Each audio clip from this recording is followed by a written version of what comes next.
Hello, Trà Vinh xin chào các bạn. Hôm nay thì mình sẽ giới thiệu đến các bạn một cái cách làm lạp xưởng mới, đơn giản và nhanh có ăn. Thì đây mình dùng 1,6 kg thịt nạc. Thì mình chọn cái loại thịt nạc đùi nha. Thì các bạn mua xong á, rồi mình xay. Và xay thì các bạn nhớ mình đừng có xay nhuyễn quá ha, mình xay hơi to to một chút. Xay hết cái phần thịt này. Quay qua đây thì mình dùng 400g mỡ. Thì cái mỡ mà Trà Vinh nó dính chào trong các cái bạn. miếng đùi luôn á. Hôm nay á, thì mình sẽ giới thiệu đến các bạn Tiếp một theo cái là cách mình chuẩn làm bị lạp gia xưởng vị mới. Đây là rượu mai với đơn lộ, giản và nhanh thì có ăn. mình ốp cái nước này vô khô. Cái lạp xưởng nó sẽ thơm. Tiếp theo là một ống áp xanh. Mình sẽ dùng 2 loại luôn để cho lạp xưởng nó thơm ngon. Và 1 muỗng cà phê muối hồng để tạo cái màu đẹp cho thịt. 1 muỗng cà phê. 2 muỗng cà phê dung muối. 2 muỗng cà phê bột ngọt. Tiêu thì mình dùng khoảng 3 muỗng cà phê ha. Rồi tỏi thì mình dùng 1 củ mình băm nhuyễn. 200g đường là mình lường bằng cái chén vậy nè, là còn chút xíu nữa mới được 1 chén á. Đường cát. Rồi, trước hết đó thì các bạn cho tiêu vô trong cái chảo nè. Mình sẽ rang tiêu lên cho nó thơm. Nếu mà tiêu các bạn để mà không rang nó không thơm. Đây mình rang mà mình thấy nó nổi bốc bốc lên á, và nó dậy cái mùi lên là được rồi. Tiếp tục mình cho vào đây 3 muỗng canh dầu ăn. Rồi mình cho cái phần tỏi vô mình phi. Tỏi này các bạn cũng có thể thay thế bằng 1 muỗng canh bột tỏi. Mình phi cho tỏi nó vàng thơm. Rồi tỏi nó vàng vậy là được rồi các bạn ha. Đừng có để lâu quá nó bị cháy là nó đắng. Rồi bây giờ mình sẽ đi ốp thịt nha. Trước hết thì các bạn lường bột ngọt ha. Mình cho vào đây 2 muỗng cà phê bột ngọt vậy nè. Và trong lạp xưởng thì các bạn không dùng nước mắm nha. Tiếp theo là muối. Mình cũng dùng 2 muỗng cà phê. Và đây là muối hồng nè, mình lường bằng cái muỗng cà phê cho các bạn dễ nhìn ha. 1 muỗng vậy đó. Rượu mai quế lộ. Mình sẽ cho vào đây 2 muỗng canh rượu mai quế lộ. Nếu các bạn không dùng rượu mai quế lộ thì mình dùng 2 ống áp xanh. Và nếu không có áp xanh thì mình dùng 3 muỗng canh rượu mai quế lộ cũng được luôn. Có thể dùng 1 trong 2. Đường thì mình cho vô thịt 1 phần. Còn 1 phần thì mình để đây. Chút nữa mình sẽ ốp vô mỡ. Cái dầu tỏi phi á, thì các bạn chỉ lấy cái phần nước dầu thôi ha. Mình không cần lấy cái phần tỏi. Mình ốp cái nước vô vậy nè để cho cái thịt nó thơm á. Dầu tỏi phi này các bạn cũng có thể phi thêm hành tím nữa. Tiêu mình cho vô. Tiêu thì tùy các bạn á, muốn ăn ít hay ăn nhiều thì mình cho ha. Nếu như nhà có bé ăn á, thì mình cho ít thôi. Rồi bây giờ mình sẽ bóp thịt. Bóp thịt cho nó đều gia vị luôn. Rồi mình bóp đều khoảng chừng 5-10 phút. Bóp xong hết thì gia vị nó ngấm đều vô thịt thì mình sẽ để thịt ở đây mình ốp nha. Các bạn sẽ ốp cái thịt này khoảng chừng 1 tiếng đồng hồ cho nó ngấm gia vị. Tiếp theo thì mình chuẩn bị tới cái phần mỡ. Mỡ này các bạn rửa sơ với nước muối cho nó đừng có bị hôi. Rồi mình rửa sạch lại. Các bạn sẽ thái nó ra mỏng. Mỡ này á, nếu mà mình xay á, thì nó sẽ bị rụng á, cho nên là các bạn phải chịu khó mình cắt vậy nè. Mình cắt cho nó thật là nhuyễn luôn. Càng nhuyễn á, thì vô cái lạp xưởng nó càng ngon nha. Cắt nhuyễn xong thì mình sẽ cho nó qua cái thao nè. Rồi các bạn cắt cho hết cái phần mỡ. Mỡ đã xong rồi nè các bạn. Mình cắt xong rồi các bạn bằm á, mình băm sơ sơ cho nó nhuyễn, cho nó đều ra. Cái lượng đường còn lại mình cho vô đây luôn. Thì mỡ á, các bạn trộn với đường mình ốp để cho cái mỡ nó được trong á. Cái cục mỡ nó trong thì nhìn nó ngon hơn. Rồi mình đậy lại ha. Các bạn sẽ ốp đường Và nếu có nắng á, thì mình đem phơi nắng. Mình sẽ phơi nắng khoảng 1 tiếng đồng hồ cho mỡ nó trong, còn không có nắng các bạn cứ để trong nhà. Tiếp theo thì mình dùng đây là cái phèo á, cái phèo già nha các bạn. Ngoài cái phèo thì các bạn có thể dùng ruột già, nhưng mà mình thấy ruột già nó dơ quá nên bây giờ mình dùng phèo. Các bạn kéo bỏ hết cái lớp màng ở bên ngoài nè. Thì một chùm phèo này khoảng nửa ký thôi. Mình làm kéo hết cái màng đó xong rồi mình rửa rồi các bạn sẽ cạo nha. Mình cạo cho cái ruột ở trong á nó ra ngoài hết. Cái phần ở trong á là nó bị đắng á. Mình cạo rồi mình rửa. Các bạn cạo cho kỹ một chút. Đây mình cạo sơ rồi nè. Bây giờ mình cho muối vô mình bóp ha. Mình sẽ bóp muối rồi xả lại với nước. Xả sơ xong rồi các bạn cho nước vô trong cái phèo luôn để mình xả sạch ở trong á. Kéo nước ra bỏ ha, cho nó sạch cái ruột luôn ở phía bên trong. Cho muối vô, bóp tiếp. Bóp muối khoảng 2-3 lần vậy đó, cho nó sạch cái chất nhớt. Xong hết thì các bạn dùng cái muỗng á, mình cạo sơ lại một cái nữa nè. Là lúc này cái phèo nó trắng và nó trong khe luôn rồi nè. Sạch sẽ, không còn nhớt nữa. Các bạn làm kỹ á, thì lạp xưởng của mình giữ được lâu, cũng như là nó không bị chua, không bị đắng. Rửa cho sạch. Rồi mình sẽ cho rượu trắng vô, mình rửa sơ với rượu trắng một lần nữa.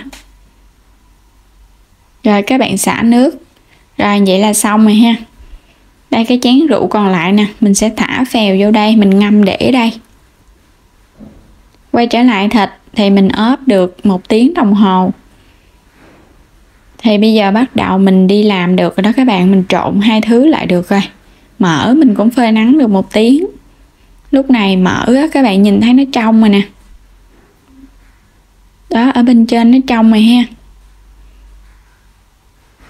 Thịt thơm lắm luôn rồi.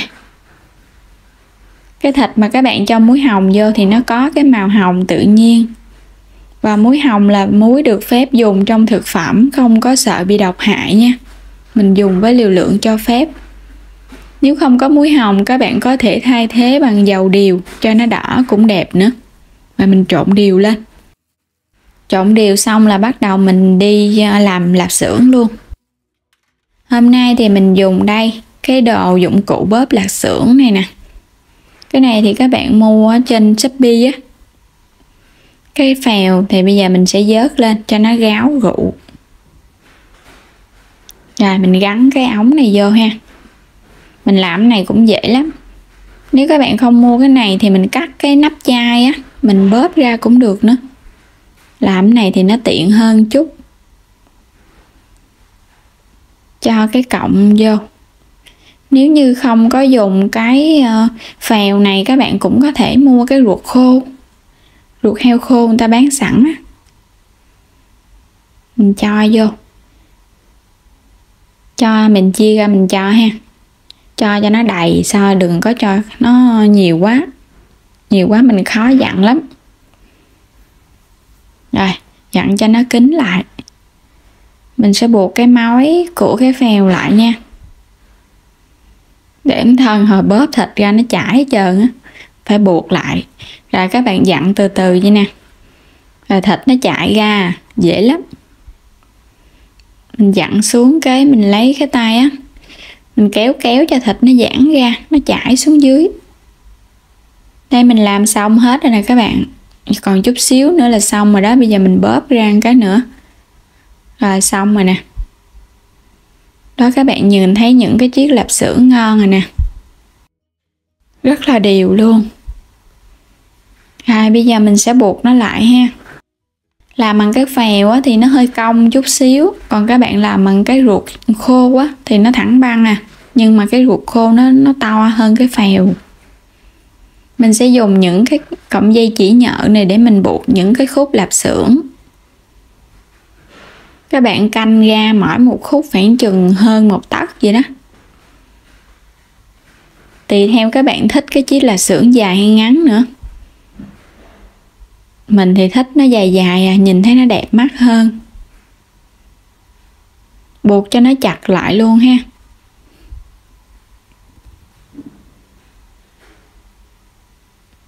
Rồi, mình buộc xong hết rồi nè. Bây giờ các bạn dùng cái cây tăm này nè, mình sẽ xăm vào trong cái chiếc lạp xưởng để khi mà mình phơi á, cái chất mỡ nó chảy ra ha. Thì lạp xưởng của mình nó mau khô, nó không bị chua. Xăm đều hết luôn. Xăm cho đều hết. Rồi mình bắt một cái chảo nước nè, mình cho vô tí xíu rượu trắng. Đợi nước sôi lên, mình sẽ cho lạp xưởng vô mình trụng sơ. Mình trụng vậy á, là khi mình phơi á các bạn, chiếc lạp xưởng nó thơm và nó không có bị những côn trùng nó bu nữa. Mình phơi có cái mùi rượu á, ruồi nó không có bu. Mà nó sạch sẽ nữa. Rồi mình chỉ cần trụng sơ thôi, mình vớt lên liền, không có để lâu ha. Rồi xong hết rồi, mình sẽ đem phơi nắng nha. Các bạn phơi khoảng 2 cho đến 4 ngày hoặc là 5 ngày tùy theo nắng nhiều hay nắng ít nữa. Phơi đến khi nào nó khô á, thì mình sẽ quay tiếp cho các bạn xem nha. Bây giờ mình sẽ để đây mình phơi. Đây chiếc lạp xưởng của mình đó các bạn, mình phơi hôm nay nữa là được 4 ngày rồi đó. Các bạn nhìn thấy nó đỏ đẹp rồi ha. Bây giờ mình lấy vô được rồi. Mình đã lấy vô hết những cái chiếc lạp xưởng rồi nè, các bạn nhìn thấy nó lên màu đẹp ha. Nó có được cái màu đỏ tự nhiên. Bây giờ sẽ cắt ra. Mình sẽ cắt ra 2 chiếc dính nhau ha, để mình dễ bảo quản. Rồi xong rồi nè, các bạn nhìn thấy ngon rồi ha. Nó đỏ và nó đẹp nữa. Những cái chiếc lạp xưởng đều nhau. Rồi bây giờ sẽ đi chiên. Mình sẽ chiên bằng nước. Cho vô chút xíu nước. Các bạn chiên theo cái cách này á, lạp xưởng nó chín đều và nó ngon nữa. Còn nếu mà chiên bằng dầu á các bạn, nó dễ bị chín áp á. Sôi lên thì các bạn trở bề. Mình chiên giống như là mình luộc nước á. Mình chiên một hồi thì bắt đầu cái phần nước nó đã bay hơi hết rồi. Lúc này là chỉ còn cái phần mỡ nó ra thôi. Và mình chiên cho nó vàng lên. Chín rồi đó các bạn. Nhìn ngon rồi ha. Nó lên hồng. Ửng hồng luôn. Rất là ngon. Bây giờ mình sẽ cắt lạp xưởng ra cho các bạn cùng xem nha. Lạp xưởng nó có nhiều thịt nên mình cắt vô có cảm giác nó cứng tay hơn so với lạp xưởng mỡ nhiều. Rồi xong rồi. Bây giờ mình mời các bạn cùng thưởng thức cái món lạp xưởng khô. Mình thấy rất là ngon luôn các bạn. Gia vị nêm dừa nè. Nó có cái độ ngọt, thơm. Không có bị mặn nha. Mình nêm rất là vừa luôn. Ăn lạp xưởng thì các bạn ăn vô mình thấy nó ngọt là nó ngon và nó có cái độ thơm. Và những cái chiếc lạp xưởng này các bạn sẽ cho vô trong túi ni lông. Mình sẽ bảo quản ở trong ngăn mát tủ lạnh. Mình ăn được vài tháng luôn. Hoặc là các bạn có thể phơi thêm 2-3 ngày nữa để mình để bên ngoài. Rồi cảm ơn các bạn đã xem video của mình. Đừng quên đăng ký kênh ủng hộ mình nha. Like và chia sẻ những video của mình nữa.